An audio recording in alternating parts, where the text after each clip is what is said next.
Hello everyone, आप सभी लोगों का स्वागत है।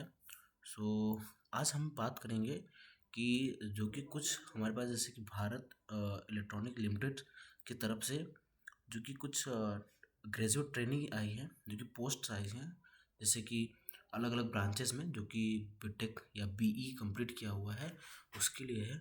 तो गैस उसकी सारी उस पोस्ट की सारी डिटेल्स के बारे में आज इस वीडियो में बात करेंगे। तो जैसे हमारे पास जो आप सबको दिख रहा होगा कि भारत इलेक्ट्रॉनिक लिमिटेड, ठीक है, कोडवारा की तरफ से आया है, जो कि एक रक्षा मंत्रालय के तहत एक नवरत्न कंपनी और भारत की प्रमुख पेशेवर electronic company Bharat electronics limited को पूरे भारत में अपनी विभिन्न परियोजनाओं के स्थानों के लिए कोटेदार यूनिट के लिए अस्थायी आधार पर निम्नलिखित क्रमों की आवश्यकता है। तो ये जो है हमारे पास टेम्परेरी बेसिस है, कोडवारा के लिए है। इसमें जो कि ग्रेजुएट ट्रेनिंग के लिए आया है, ट्रेनिंग इंजीनियर है। इसमें जो कि हमारे पास जो एक डिग्री मांगा हुआ है वो फुल टाइम बीई बीटेक होना चाहिए, 4 ईयर का कंप्लीट डिग्री होना चाहिए। ओके। और तो इसमें आप देख सकते हैं इलेक्ट्रॉनिक्स जो कि 30 पोस्ट है, मैकेनिकल का 17 पोस्ट है, सिविल का 2 पोस्ट है, इलेक्ट्रिकल का 1 पोस्ट। सबसे ज़्यादा इसमें आया है इलेक्ट्रॉनिक्स, क्योंकि कंपनी ही भारत इलेक्ट्रॉनिक्स लिमिटेड है, इसलिए इलेक्ट्रॉनिक्स ज़्यादा है। इसमें कुछ अलग अलग भी पोस्ट जो कि दिखाया हुआ है, जनरल के लिए कितना, ईडब्ल्यूएस के लिए कितना, ओबीसी एससी सारी चीज़ें। नो एक्सपीरियंस, कोई भी एक्सपीरियंस रिक्वायर्ड नहीं है इसमें, आप इसको भर सकते हैं। जो कि कोडवारा यूनिट है, other location all over India has पर रिक्वायरमेंट, जहाँ जहाँ ज़रूरत होगी उस हिसाब से आपको भेजा जाएगा। आगे देखें तो इसमें जो कि ट्रेनिंग ऑफिसर्स भी दिया हुआ, जो कि एमबीए, फुल टाइम एमबीए जो किया हो या एमकॉम किया हो वो भर सकता है। इसमें भी कोई एक्सपीरियंस की ज़रूरत नहीं है, ये भी हर जगह कोडवारा, उसके साथ साथ जहाँ जहाँ ज़रूरत होगी वहाँ वहाँ इस पोस्ट के लिए दिया हुआ है। इसका अगर आप जो कि इसकी कुछ और डिटेल दिया हुआ है कि आप जो आयु सीमा है 28 वर्ष होना चाहिए, इससे ज़्यादा आप नहीं हो सकते। अगर आप इससे ज़्यादा हैं तो आप नहीं कर सकते। हाँ, कुछ एक्सेप्शन जो कि ओबीसी और एससी के लिए दिया गया है, और कुछ विकलांगता उनके लिए भी दिया गया, पीडब्ल्यूडी के लिए दिया गया है, जो कि जैसे कि उनके अनुसूचित के लिए 5 वर्ष, और ओबीसी एनसीएल जो कि नॉन क्रिमिनल में आते हैं उनके लिए 3 वर्ष, और जो विकलांगता जो कि 40% से ज़्यादा है, मतलब पीडब्ल्यूडी, उनके लिए 10 वर्ष दिया गया है।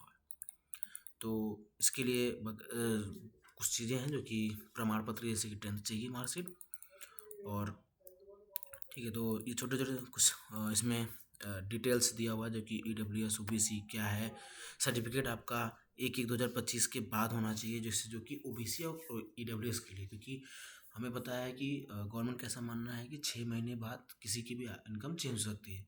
तो इसीलिए अगर आपकी जो इनकम है वो 1/1 जनवरी के बाद की होनी चाहिए, मतलब ओबीसी एनसीएल या डब्ल्यूएस की, जो कि आपका कास्ट सर्टिफिकेट है वो होना चाहिए।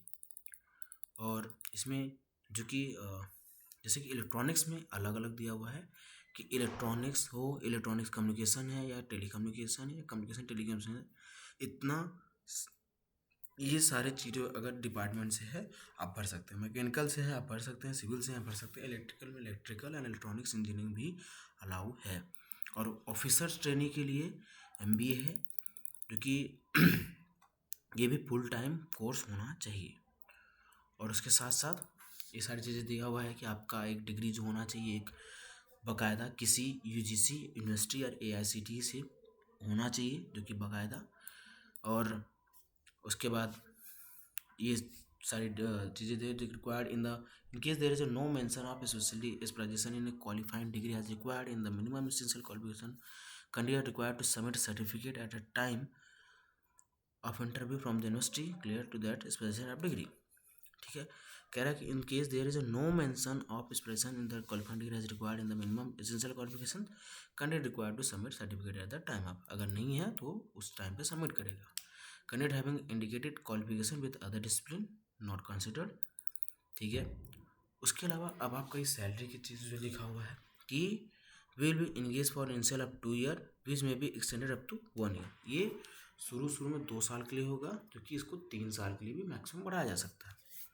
बेस्ड ऑन द प्रोजेक्ट, जैसे प्रोजेक्ट की रिक्वायरमेंट है। पहले साल में लिखा हुआ है कि 3 साल होगा, 30,000 पर मंथ मिलेगा। दूसरे साल में 35,000 होगा, और अगर बढ़ाया गया एक्सटेंशन 3 साल के लिए तो 40,000 पर मंथ मिलेगा आपको।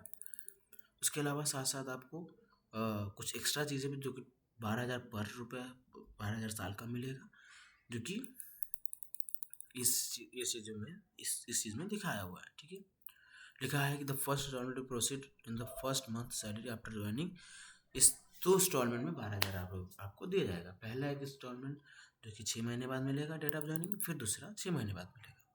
Candidate will be posted or distributed across India, and when the project requirement arises, if selected candidate is posted outside Gurwara, when where BEL does not have unit to comprise hardship is जाए। ठीक है, अगर ये कोडवारा से अलावा कहीं भेजा जाता है तो 10% एक्स्ट्रा छूट दी जाएगी।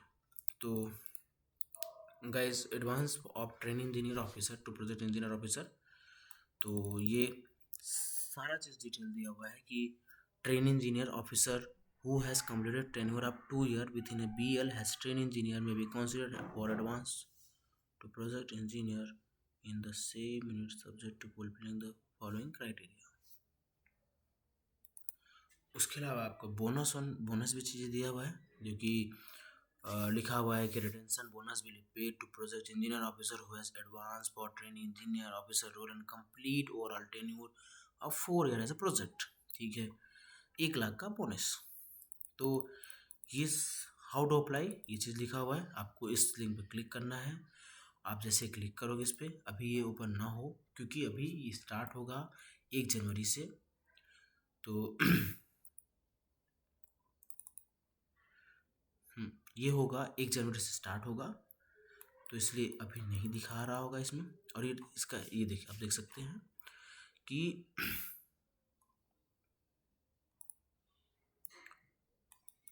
ये है 1 जनवरी से 15 तारीख तक ये लास्ट डेट है, याद रखिएगा।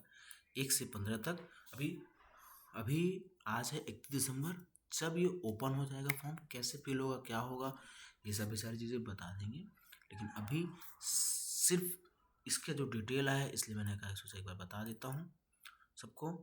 फिर आगे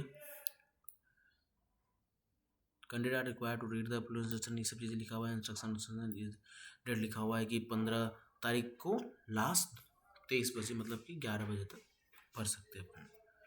ठीक है, कैंडिडेट रिक्वायर टू ब्रिंग, उसके अलावा लिखा हुआ है कि कैंडिडेट रिक्वायर टू प्रिंट, जो आप एप्लीकेशन फॉर्म पे। अच्छा, फिर इसका एग्ज़ाम जो होगा वो होगा 25 तारीख को। The candidate shortlist on the written test, जो रिटन टेस्ट होगा उस पर शॉर्टलिस्ट किया जाएगा, जो कि 25 तारीख को है। ठीक है, उसके अलावा कोई एक्स्ट्रा एडमिट कार्ड नहीं होगा। आप जो फॉर्म भरे हो इसी को लेके जाना है। ठीक है, please note no separate call letter will be send और received for appearing walk in written test. कोई भी नहीं ले जाना है, मतलब कुछ भी आपका एडमिट कार्ड नहीं रहेगा। Candidate are required to bring government ID, आपको कुछ भी गवर्नमेंट आईडी ले जाना है 25 तारीख एग्जाम के लिए जब आप फॉर्म भर लोगे। ड्राइविंग लाइसेंस ले जा सकते हो, Aadhaar card, voter ID, PAN card, कुछ भी ले जा सकते हो। ठीक है, उसके अलावा candidate met enter detail in the online application. ठीक है, ये सब चीज़ें आपको सही से चीज़ें भरना है, सब चीज़ें हैं लिखा हुआ है। इसका आपका रिटर्न डेट 25 तारीख को है। ठीक है, कब है, कितने बजे है, 9 बजे से है। ठीक है, उसके अलावा आपको जो फीस है इसका वो है 177 रुपीज़। ठीक है, किसके लिए, जनरल, ओबीसी, ईडब्ल्यूएस के लिए। और fees will not be refunded, अगर एक बार फीस सबमिट हो गई तो रिफंडेबल नहीं हो। कैंडिडेट बिलोंग टू SC/ST, अगर कोई SC/ST PW से बिलोंग करता है, SC/ST, तो कोई फीस नहीं है। No fee for SC/ST and PWT। ठीक है, उसके बाद ये एप्लीकेशन लिंक है, जो कि इसको मैं जब फॉर्म ओपन होगा फिर से एक बार दिखा दूंगा कैसे कैसे फॉर्म भरा जाएगा। ये सब लिखा हुआ कि फ़ीस किसके थ्रू सबमिट होगा, ये सब बात की बात है। अभी सिर्फ डिटेल के बारे में जान लेते हैं। फिर ये सारी चीज़ें हैं कि SC/ST का क्या होना चाहिए, OBC का क्या होना चाहिए, सर्टिफिकेट वही एक एक, जो कि OBC और एससी के लिए जो हो वो 1 जनवरी 2025 का होना चाहिए, तभी आप भर सकते हो। ठीक है, only Indian student can apply for this, Indian हो सकते हैं, अप्लाई कर सकते हैं सब चीज़ें। ठीक है, उसके साथ साथ तो गैस ये था सारा डिटेल, जो कि कौन कौन से, बार फिर से बता देता हूँ, कौन कौन से लोग अप्लाई कर सकते हैं। ईसी जो कि इलेक्ट्रॉनिक्स रिलेटेड लोग, मैकेनिकल, सिविल और साथ साथ इलेक्ट्रिकल। इलेक्ट्रॉनिक्स में अगर बात करें तो इलेक्ट्रॉनिक्स में भी अलग अलग है। इलेक्ट्रॉनिक्स में भी इलेक्ट्रिकल है, इलेक्ट्रॉनिक्स इलेक्ट्रॉनिक कम्युनिकेशन है, टेलीकम्युनिकेशन है एंड कम्युनिकेशन टेलीकम्युनिकेशन है। इतना लोग, ये सारे लोग फॉर्म भर सकते हैं। तो गाइज जो वीडियो अभी जो फॉर्म फिलअप स्टार्ट हो जाएगा उसका भी वीडियो मैं बना के दे दूँगा। अभी तक के लिए आप पहले डिटेल्स देख लीजिए और सभी लोग फॉर्म को ज़रूर भरने की कोशिश करिएगा।